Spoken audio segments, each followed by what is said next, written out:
đó tỷ pi tiền tỷ pi là rồi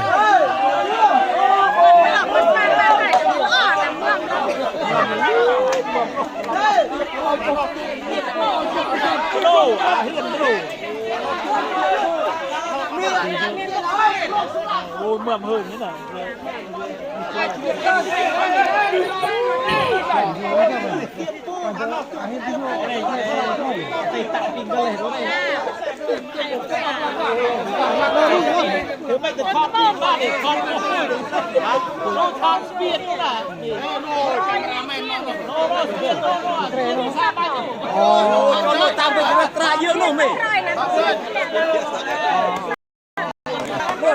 tăng bị trái tra dương nó trái tra dương nó một xeไม่ต้องไปตายเตี้ยไปเลยลูกสั้นจำเลยตายเตี้ยมันบอกไปลูกสั้นล่างคือคนผู้โชคก็ล่างปีอะไรหนึ่งเปลี่ยนเตียงตีปีเลยไปโชว์ด้วยไปลูกสั้นบอกไปลูกสั้นตั้งลูกอ่ะ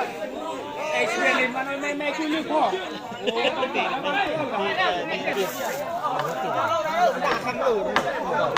ตีไปอยู่ไปมุกกันเลยนี่รู้จักรู้จะลูกบาดจุงนี่นะจุงบาดต้องเม็ดเป็นคนปีละนี่จะต้องเม็ดจีเนี่ยจุงจีนนี่นะเนี่ยจุงจีนนี่นะเนี่ยจุงจีนนี่นะเนี่ย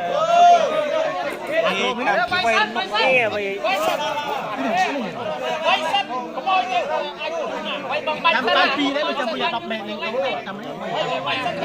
โรเรียกไปรู้กันหรอบ้า